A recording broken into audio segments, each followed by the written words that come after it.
Welcome to Xylem learning. Amrutha miss ആണ്. അപ്പോൾ മക്കളെ, മിസ് ഇന്ന് വന്നിട്ടുള്ളത് നിങ്ങളെ ഏറ്റവും കൂടുതൽ സഹായിക്കാൻ പോകുന്ന ഒരു വീഡിയോ ആയിട്ടാണ്. എൻ്റെ മക്കൾക്ക് എന്താ ഏറ്റവും ബുദ്ധിമുട്ട്? മാത്സ് എന്ന് ആലോചിക്കുമ്പോൾ ഏറ്റവും വലിയ പ്രശ്നം എന്താ? എന്നോട് കുറേ കുഞ്ഞു മക്കൾ പറഞ്ഞിട്ടുണ്ട്, മിസ്സേ ക്വസ്റ്റ്യൻ വായിച്ചിട്ട് മനസ്സിലാവുന്നില്ല, എന്താണ് ചെയ്യേണ്ടതെന്ന് മനസ്സിലാവുന്നില്ല, അങ്ങനെ ഒരുപാട് പ്രശ്നങ്ങൾ നിങ്ങൾ ഫേസ് ചെയ്യുന്നുണ്ട് അല്ലേ? അപ്പോൾ ഇന്ന് മിസ് വന്നിട്ടുള്ളത് how to solve word problems easily. അതായത് ഒരു വേർഡ് പ്രോബ്ലം നിങ്ങൾക്ക് കിട്ടിയാൽ അത് എങ്ങനെ ഈസി ആയിട്ട് സോൾവ് ചെയ്യണമെന്നാണ് മിസ് പറയാൻ വേണ്ടി പോകുന്നത്.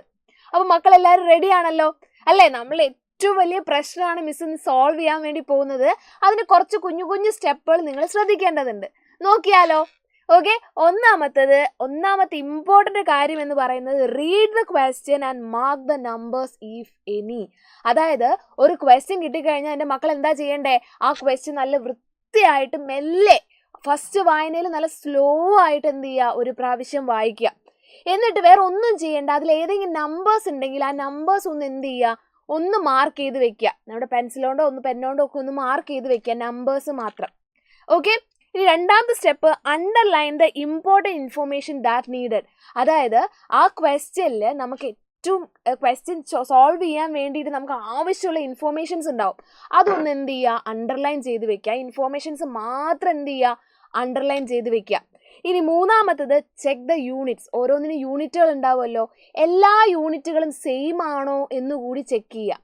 Okay, and the last and the important thing, cut the unwanted information. ഒഴിവാക്കി കളയാം. അതായത് ചില ക്വസ്റ്റ്യൻസ് മക്കളെ ഇത്ര വലിയ പാരഗ്രാഫ് ആയിരിക്കും, പക്ഷെ അതിൻ്റെ ക്വസ്റ്റ്യൻ ആൻസർ ഇത് എത്രയേ ഉണ്ടാവുള്ളൂ. ആ ക്വസ്റ്റ്യൻ കാണുമ്പോൾ തന്നെ അമ്മ എന്ന് പറഞ്ഞാൽ നമ്മൾ എന്ത് ചെയ്യും, ബോധം കെട്ട് വീഴും. അല്ലെങ്കിൽ നമ്മൾ എന്ത് ചെയ്യും, ആ ക്വസ്റ്റ്യൻ അങ്ങ് സ്കിപ്പ് ചെയ്യും. വേണ്ട, ആ ക്വസ്റ്റ്യൻ ഞാൻ ചെയ്യുന്നില്ല എന്ന് പറഞ്ഞ് എന്ത് ചെയ്യും, മാറ്റി നിർത്തും അല്ലേ? ഇനി അങ്ങനെ ചെയ്യരുത്. വലിയ ക്വസ്റ്റ്യൻ ആണെങ്കിലും കാൽക്കുലേഷൻ കുഞ്ഞതായിരിക്കും, ഭയങ്കര ഈസി ആയിരിക്കും. അതിന് ഈ സ്റ്റെപ്പുകൾ നമ്മളെ ഹെൽപ്പ് ചെയ്യും. എന്താ ചെയ്യേണ്ടേ? ആദ്യം ക്വസ്റ്റ്യൻ നല്ലോണം വായിക്കുക, വായിച്ചിട്ട് നമ്പേഴ്സിനെയൊക്കെ ഒന്ന് റൗണ്ട് ചെയ്ത് വെക്കുക. രണ്ടാമത് നമുക്ക് വേണ്ട ഇൻഫോർമേഷൻസിനെ ഒന്ന് അണ്ടർലൈൻ ചെയ്ത് വെക്കുക. രണ്ടാമത് പ്രാവശ്യം വായിക്കുമ്പോൾ നമുക്ക് വേണ്ട ഇൻഫോർമേഷൻസ് മാത്രം ഒന്ന് അണ്ടർലൈൻ ചെയ്ത് വെക്കുക. മൂന്നാമത്തതിൽ യൂണിറ്റുകൾ സെയിം ആണോ എന്ന് നോക്കുക. അത്രയും നോക്കണ്ടു, യൂണിറ്റുകൾ സെയിം ആണോ എന്ന് നോക്കുക. നാലാമത്തത് ഏറ്റവും ഇമ്പോർട്ടൻ്റ് ആണ്, അൺവാണ്ടഡ് ആയിട്ടുള്ള ഇൻഫോർമേഷൻസ് കട്ട് ചെയ്ത് കളയുക. ഓക്കെ, ഇനി വേറൊരു കാര്യം കൂടെ ഇതിൽ ശ്രദ്ധിക്കേണ്ടത് അതെന്താന്ന് വെച്ച് കഴിഞ്ഞാൽ, ഈ ഒരു ചാർട്ട് എൻ്റെ മക്കളെ ക്വസ്റ്റ്യൻ മനസ്സിലാക്കാൻ വേണ്ടി സഹായിക്കും. അതായത് നമുക്കൊരു ക്വസ്റ്റ്യൻ കിട്ടി, വേർഡ് പ്രോബ്ലം കിട്ടി. ആ വേർഡ് പ്രോബ്ലത്തിൽ അഡിഷൻ ആണ് ചെയ്യേണ്ടത് എങ്കിൽ ഈ വാക്കുകളൊക്കെ ഉണ്ടാവും അതിൽ. ആഡ്, ഓൾ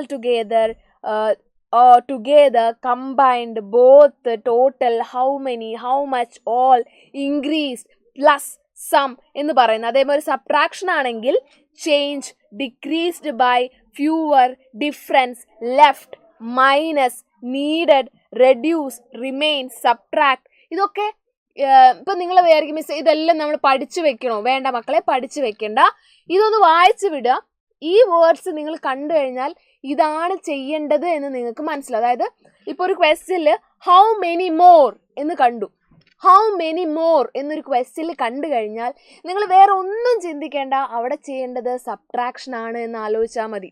ഓക്കെ, പിന്നെ മൾട്ടിപ്ലൈഡ് ബൈ എന്ന് പറഞ്ഞു കഴിഞ്ഞാൽ അവിടെ എന്താ ചെയ്യേണ്ടത്, മൾട്ടിപ്ലിക്കേഷൻ ആണ്. ഓക്കെ, അതേപോലെ percent, quotient, equal sharing, fraction, അങ്ങനത്തെ ഒക്കെ ടേംസ് നിങ്ങൾ കണ്ടാൽ അതെന്താണ് ചെയ്യേണ്ടതെന്നാണ് അതിൻ്റെ അർത്ഥം. അവിടെ നമ്മൾ ചെയ്യേണ്ടത് ഡിവിഷൻ ആണ് എന്നാണ് കാണിക്കുന്നത്. ഓക്കെ, ഇതെന്ത് ചെയ്യാന്ന് വെച്ചാൽ ഇതൊന്ന് ജസ്റ്റ് ഒന്ന് ആലോചിച്ച് വെക്കുക. 2-3 പ്രാവശ്യം ഒന്ന് വെറുതെ ഒന്ന് വായിച്ചു വിടുക. ബാക്കി നിങ്ങളുടെ ബ്രെയിൻ വർക്ക് ചെയ്തോളൂ. ഓക്കെ, ഇങ്ങനെ നമ്മൾ കുറേ ക്വസ്റ്റ്യൻസ് പ്രാക്ടീസ് ചെയ്യുമ്പോൾ ഇല്ലേ മക്കളെ, ഓട്ടോമാറ്റിക് ആയിട്ട് നമുക്ക് എന്ത് ചെയ്യാൻ പറ്റും, ഏത് ക്വസ്റ്റ്യൻ കണ്ടാലും ഓട്ടോമാറ്റിക്കായിട്ട് ഈ കീവേഡ്സ് നമ്മളെ ബ്രെയിനിൽ വരും, നമുക്ക് പെട്ടെന്ന് സോൾവ് ചെയ്യാൻ വേണ്ടി പറ്റും. ഇനി ഞാൻ കുറേ ഇങ്ങനത്തെ കാര്യങ്ങളൊക്കെ പറഞ്ഞു. അപ്പോൾ നിങ്ങൾ വിചാരിക്കും, മിസ് ഇതിങ്ങനെ പറയാൻ എളുപ്പമാണ്, ഞങ്ങളെ പ്രശ്നം ഞങ്ങൾക്കല്ലേ അറിയൂ, ചെയ്തു തുടങ്ങുമ്പോഴാണ് ബുദ്ധിമുട്ട് അറിയുക എന്നൊക്കെ നിങ്ങൾ വിചാരിക്കുന്നുണ്ടാവും. ഓക്കെ, അങ്ങനെയാണെങ്കിൽ ഈ ഒരു വലിയ ക്വസ്റ്റ്യൻ നമുക്കൊന്ന് സോൾവ് ചെയ്താലോ? ഒരുമിച്ച് സോൾവ് ചെയ്യാം. ഇവിടെ നോക്കാം. Shekhar is A famous cricket player. He has so far scored 6980. ഞാൻ എന്താ പറഞ്ഞേ, നമ്പേഴ്സ് കാണുമ്പോൾ ഒന്ന് വട്ടിട്ട് വെക്കുക. Runs in the test match 6918 runs ഒരുമിച്ച് ഒരാളായിട്ട് നമ്മൾ മാർക്ക് ചെയ്ത് വെച്ചു. He wishes to complete 10,000 runs. How many more runs does he need? How many more? നോക്കാം, how many more ഇവിടെ എവിടെയാ വരുന്നേ? ഇവിടെ നോക്കുക, how many more എവിടെയാ കിടക്കുന്നേ? ഇതാ how many more. ആരാ ചെയ്യണ്ടേ? സബ്ട്രാക്ഷൻ ആണ് ചെയ്യണ്ടേ. how many more. അതൊരു ഒന്നാമത്തെ പ്രാവശ്യം വായിച്ചു കഴിഞ്ഞു. ഇനി രണ്ടാമത്തെ പ്രാവശ്യം വായിക്കുമ്പോൾ നമ്മൾ എന്ത് ചെയ്യണം? ഇൻഫോർമേഷൻസിനെ അണ്ടർലൈൻ ചെയ്യണം. Shekhar is A famous cricket player. നമുക്ക് വേണ്ട ഇൻഫോർമേഷൻ ആണോ? അല്ല. ഞാൻ എന്ത് ചെയ്യാൻ പോവാ? അതങ്ങ് കട്ട് ചെയ്യാൻ വേണ്ടി പോവാണ്. ഓക്കെ, ഇത് നമുക്ക് വേണ്ട. ഇതിനെക്കൊണ്ട് നമുക്ക് വലിയ ആവശ്യമൊന്നുമില്ല, കാൽക്കുലേഷൻ ചെയ്യാൻ നമുക്ക് ആവശ്യമില്ല information. He has so far scored 6,980 runs. Yes, അത് വേണം. So far scored 6,980 runs. മുന്നേ ഇത്രയും റൺസ് സ്കോർ ചെയ്തിട്ടുണ്ട്. He wishes to complete 10,000. Yes.